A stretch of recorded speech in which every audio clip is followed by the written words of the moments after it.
마태복음 23장. 그때 예수님께서 무리들과 제자들에게 말씀하셨습니다.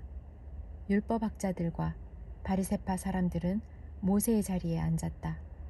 그러므로 너희는 그들이 말하는 것을 다 행하고 지켜라. 그러나 그들의 행동을 따라하지는 마라. 그들은 말만 하고 행하지는 않는다. 그들은 무거운 짐을 묶어 다른 사람들의 어깨에 올리지만 정작 자신들은 그 짐을 지기 위해 손가락 하나 움직이려고 하지 않는다. 그들은 다른 사람들에게 보이려고 모든 일을 한다.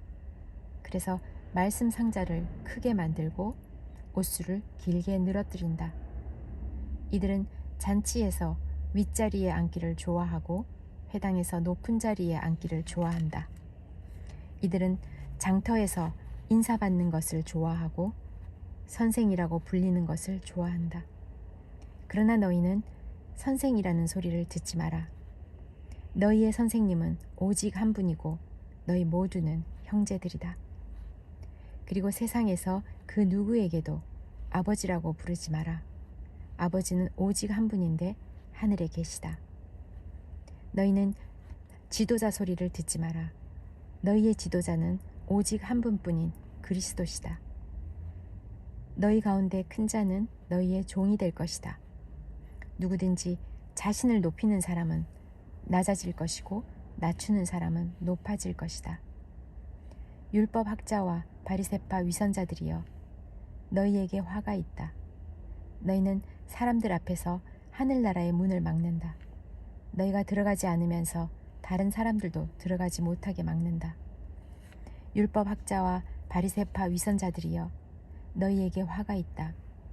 너희는 개종자 하나를 만들려고 바다와 육지를 두루 다닌다. 그러다가 한 사람을 찾으면 너희보다 더한 지옥의 아들로 만든다. 앞 못 보는 인도자인 너희에게 화가 있다. 너희는 만일 너희가 성전을 두고 맹세하면 아무래도 좋지만 성전에 있는 금을 두고 맹세하면 반드시 지켜야 한다라는 말을 한다. 바보 같고 눈이 먼 너희들아, 어느 것이 더 중요하냐? 금이냐? 그 금을 거룩하게 만드는 성전이냐? 또한 너희는 이런 말도 한다. 만일 어떤 사람이 제단을 두고 맹세하면 아무래도 좋지만 제단 위에 있는 제물을 두고 맹세하면 반드시 지켜야 한다. 너희 눈먼 사람들아, 어느 것이 더 중요하냐? 제물이냐? 제물을 거룩하게 하는 제단이냐? 제단을 두고 맹세하는 사람은 제단과 제단 위에 있는 모든 것을 두고 맹세하는 것이다. 성전을 두고 맹세하는 사람은 성전과 성전 안에 계신 분을 두고 맹세하는 것이다.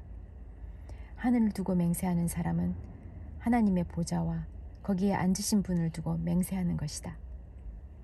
율법 학자와 바리새파 위선자들이여, 너희에게 화가 있다. 너희는 박하와 회향과 뿌리 채소의 11조까지 드리면서 정의, 자비, 믿음과 같은 율법의 더 중요한 부분은 무시한다. 11조도 중요하지만 더 중요한 일은 무시해서는 안 된다. 눈이 먼 너희여, 너희는 모기는 걸러내어도 낙타는 삼켜버린다. 율법 학자와 바리새파 위선자들이여, 너희에게 화가 있다. 너희가 잔과 접시의 겉을 깨끗하게 하지만 그 안에는 탐욕과 방종이 가득 차 있다. 너희 눈먼 바리새파 사람들이여, 먼저 잔과 접시의 안을 깨끗하게 하여라. 그래야 겉도 깨끗해질 것이다. 율법 학자와 바리새파 위선자들이여, 너희에게 화가 있다. 너희는 하얗게 칠한 무덤과 같다. 겉은 아름다워 보이지만 그 안은 시체들의 뼈와 온갖 더러운 것으로 가득 차 있다. 너희가 겉으로는 사람들에게 의롭게 보이지만 속에는 위선과 악이 가득하다. 율법 학자와 바리새파 위선자들이여, 너희에게 화가 있다. 너희는 예언자들의 무덤을 만들고 의인의 묘비를 꾸미면서 만일 우리가 우리 조상들이 살았던 때에 살았더라면 우리는 예언자의 피를 흘리는데 함께하지 않았을 것이다 라고 말한다.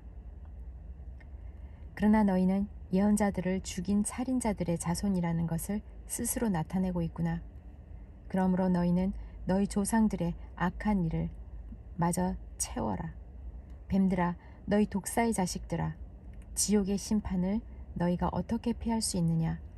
그러므로 내가 너희에게 예언자와 지혜 있는 사람과 율법 학자들을 보낸다.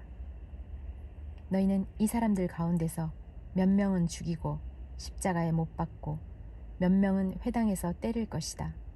그리고 이 마을에서 저 마을로 뒤쫓으며 박해할 것이다.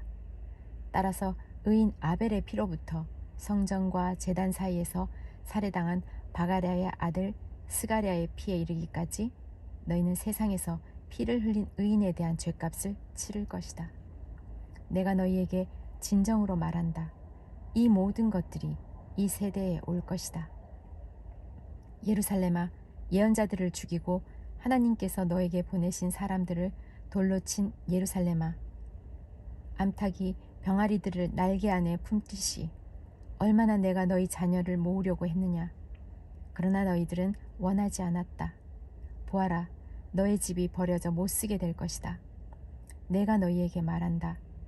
주님의 이름으로 오시는 분이 복되다 라고 너희가 고백할 때까지 지금 이후로 너희는 나를 보지 못할 것이다. 마태복음 24장.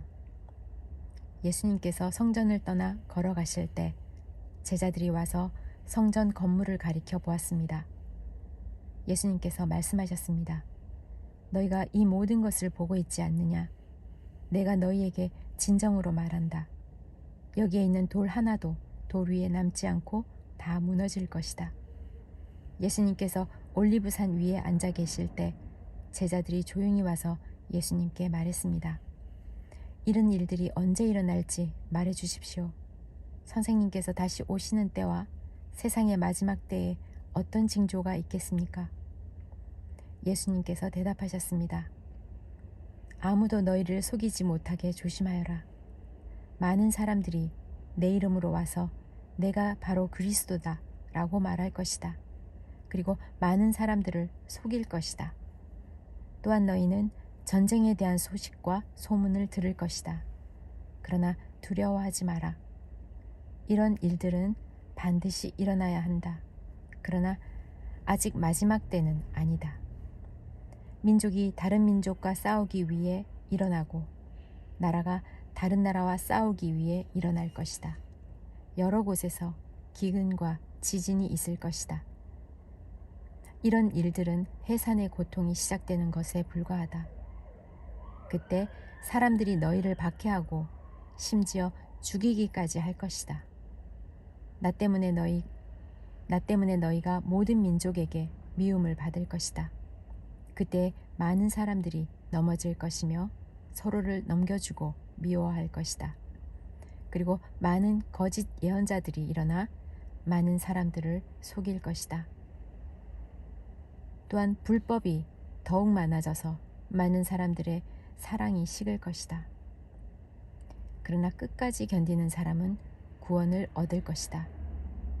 이 하늘나라의 복음이 온 세상에 전파될 것이며 모든 나라에 증거될 것이다. 그때서야 세상의 끝이 올 것이다. 그러므로 예언자 다니엘이 말한 멸망케 하는 혐오할 만한 것, 거룩한 곳에서 서 있는 것을 보면 읽는 사람은 깨달아라. 유대에 있는 사람은 산으로 도망하여라. 지붕 위에 있는 사람은 집 안에 있는 것을 가지러 내려가지 마라. 밭에 있는 사람은 겉옷을 가지러 뒤돌아가지 마라. 그때에는 임신한 여자와 젖먹이는 여자에게 화가 있을 것이다. 너희가 도망하는 때가 겨울이나 안식일이 아니기를 기도하여라. 그때에는 많은 어려움이 있을 것이기 때문이다.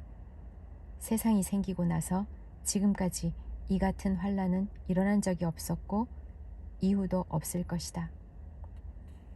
하나님께서 그 기간을 줄여주시지 않으시면 아무도 구원받지 못할 것이다. 그러나 하나님께서는 선택한 사람들을 위하여 그 기간을 줄여주실 것이다.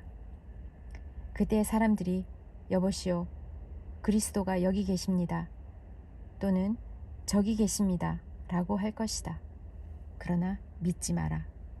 거짓 그리스도들과 거짓 예언자들이 일어나서 큰 증거를 내보일 것이고 기적을 일으킬 것이다.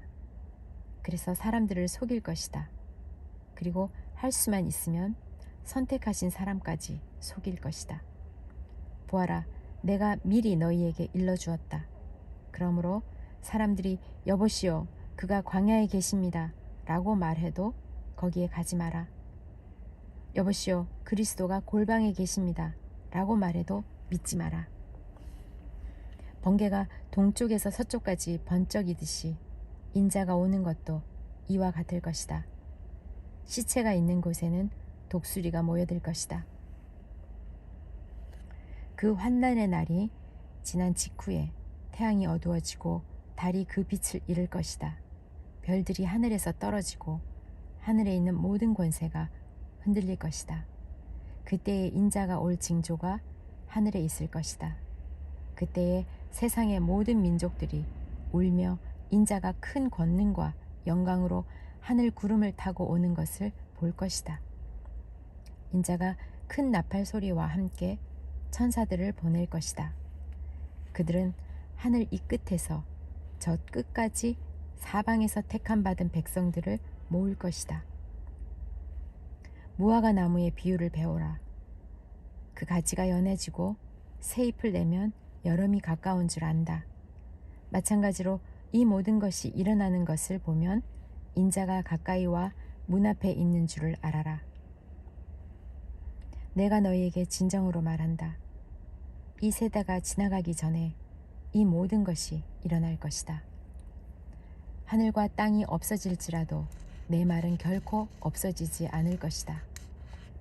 그날과 그때는 아무도 모른다. 심지어 하늘의 천사와 아들까지도 모르고 오직 아버지께서만 아신다.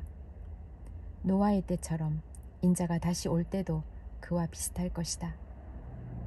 홍수가 나기 전 노아가 배에 들어가기 전까지도 사람들은 먹고 마시며 장가가고 시집가며 지냈다. 홍수가 나서 모든 사람들을 쓸어가기 직전까지 사람들은 전혀 깨닫지 못하였다. 인자가 올 때도 그와 같을 것이다. 두 여자가 맷돌을 갈고 있는데 한 사람은 데려가고 다른 사람은 남겨둘 것이다. 그러므로 항상 깨어 있어라. 왜냐하면 언제 너희 주님께서 오실지 너희가 알지 못하기 때문이다. 이것을 명심하여라. 만약 도둑이 언제 들어올지 집주인이 안다면 미리 준비를 하고 도둑이 집에 들지 못하도록 할 것이다. 그러므로 너희도 준비를 해야 한다. 인자는 생각지도 않은 때에 올 것이다. 주인이 집안을 맡기고 제때에 양식을 내주도록 맡긴 신실하고 슬기로운 종이 누구겠느냐. 주인이 돌아와서 볼 때 주인이 명한 대로 일하고 있는 종은 복되다. 내가 너희에게 진정으로 말한다. 주인은 그 종에게 자신의 모든 소유를 맡길 것이다. 그러나 악한 종이 주인이 오랫동안 돌아오지 않을 것이라고 마음속으로 생각하여 다른 종들을 때리기 시작하고 술꾼들과 함께 먹고 마신다면 생각지도 않은 날, 알지 못하는 때에 그 종의 주인이 올 것이다. 그때의 주인은 그 종에게 벌을 내리고 그 종을 위선자처럼 여길 것이다. 그 종은 거기서 슬피 울고 고통스럽게 이를 갈 것이다.